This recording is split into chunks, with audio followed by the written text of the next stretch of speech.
I see trees. I'm Pixie Dust, and I am the ecologist for the day. Can you tell us about your job? Well, Clitzy, I am an ecologist. I love what I do, and I do what I love. Alrighty then. So, Madison, you're here to talk to us today about deforestation of the tropical dry forest, also known as the deciduous forest, correct? Yippity-doo! In New England? Yo-ho! Alrighty. Can you tell us about your biome?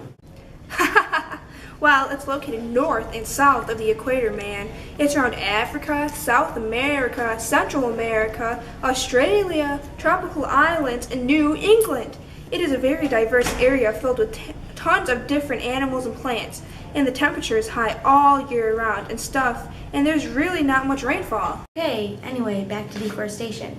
Can you tell us what the problem is and why it is a problem? The problem is the loss of biodiversity. It totally sucks. Every 2 seconds a forest is being logged for timber and paper and cleared to grow crops such as soy and oil, but it impacts global warming. Deforestation is the main part of global warming, responsible for up to 20% of greenhouse gas emission. It affects it more than cars, trucks, planes, boats, and trains combined. How totally horrible is that? I agree. Where is the problem located? Well, New Hampshire and Maine are the most forested places in New England, but because of deforestation, they have been losing so many plants, it boggles your mind. What's causing the problem?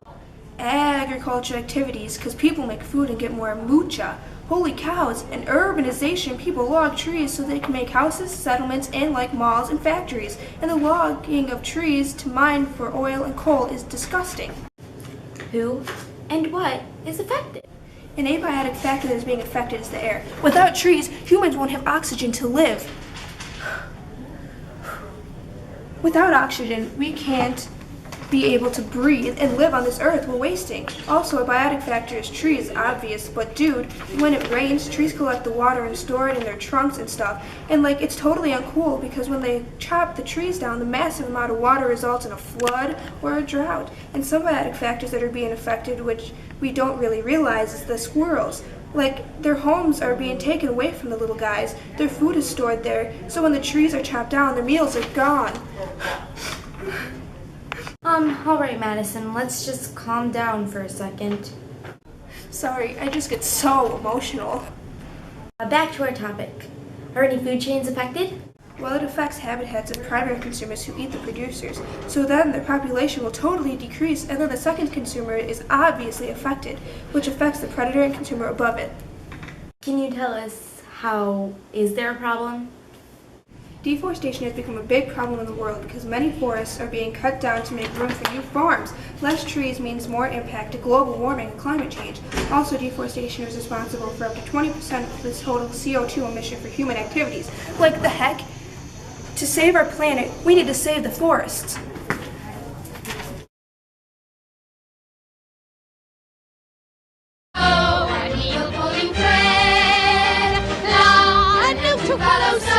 Hello, Anna. You're the sociologist of this project. Am I correct?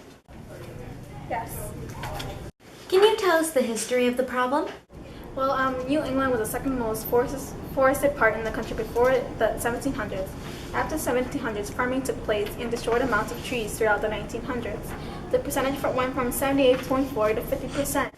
Well, okay then. So, Anna, how did it develop into a problem? Well, the Erie Canal in 1825 created a market for agriculture, leading into even more farming space needed. And also, large mill factories were in competition for profit throughout New England. All these events contributed into less and less trees, which led to deforestation. Too many were being cut down and then growing trees. Okay. How has society contributed to the problem, do you think? Society has contributed to deforestation because of 5 main groups: agribusiness, industrial logging and mining for metals, road building, and hydroelectric dams. Agribusiness is the main contributor because vast areas of trees are either cut down or burned down in order to raise cattle or crops like palm oil, which is used for cosmetics and to feed animals. Industrial logging also plays a role in the deforestation because they use the trees for products such as paper, tissue, books, and etc. And the only one making profit is farmers and loggers. Mining for metals affects trees because the tracks that they leave after mining contaminate the forest and eventually they die off because of it. Road building is used all over the world and it really endangers the habitat of wildlife and provides access to people to the forest to take over the trees illegally. Finally, the last major cause is hydroelectric dams because it causes floods that lead into tree loss. All right then, Anna. Now, to switch things up, can you tell us about the positives of deforestation? Well, there's obviously more income for farmers and loggers and industries, etc. Then, more products such as paper, timber, paper pulp, palm fiber, palm oil, houses, furniture. More jobs and more crops being made, so more food. Okay, and the negatives? Oh, well, let's see. Less oxygen, noise pollution, dull air, carbon dioxide exposure. Good job. What would happen if the problem was fixed? Well, Kelsey, food prices would increase, jobs would be lost in this industry, and products with the trees would be increased. Nice. Do you know how you will inform the public of this problem? Oh, that's an easy one. Articles in newspapers, social media, protests, and all my favorite posters. You seem awfully excited about this subject. Can you tell me if humans ever tried to fix the problem or regulate the problem before? They have set a plan called Tropical Forest Plan that has put into effect the value of the forest, but has failed several times worldwide.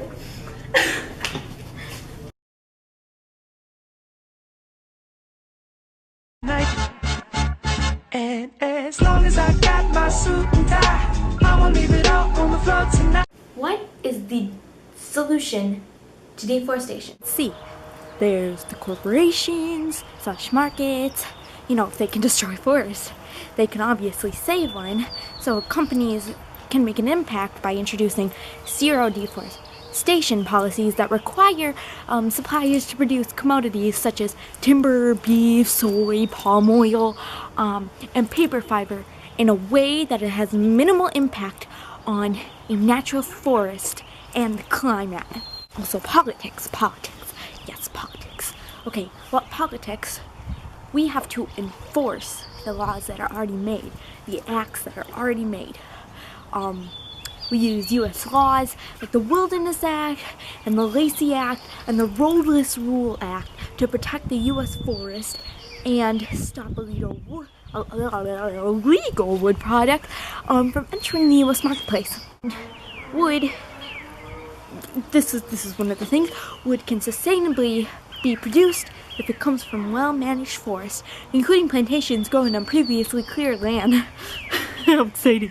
Another good solution for deforestation is plantation forests because you are growing wood as they can provide a higher yield per acre than natural forests, but are only sustainable if they are established on previously disturbed lands rather than replacing primary, or as we like to call them, virgin forests. You can also protect them with the certification programs like the Forest Stewardess Council and the program for the endorsement of forest certification to promote sustainable wood production globally. The best solution to deforestation is to curb the felling of trees by employing a series of rules and laws to government, like deforestation in the current scenario. Oh, sorry, my tie. Anyways, so the best solution to deforestation is to curb the felling of trees by employing a series of rules and laws to govern it. Deforestation is the current scenario, may have reduced, however, it would be the early to assume the money churner that forest resources can be is tempting enough for deforestation to continue, and clear cutting of forest must be banned. Yes, this will curb total depletion of the forest cover. It is a practical solution and is very, very feasible. Yes, feasible. Also, land skinned of its tree for urban settlements should be urged to plant trees in the vicinity and replace the cut trees. Also, the cutting must be replaced by planting young trees to replace the older ones that were cut. Trees are being planted under several initiatives every year, but they still don't match the numbers of the ones we've already lost.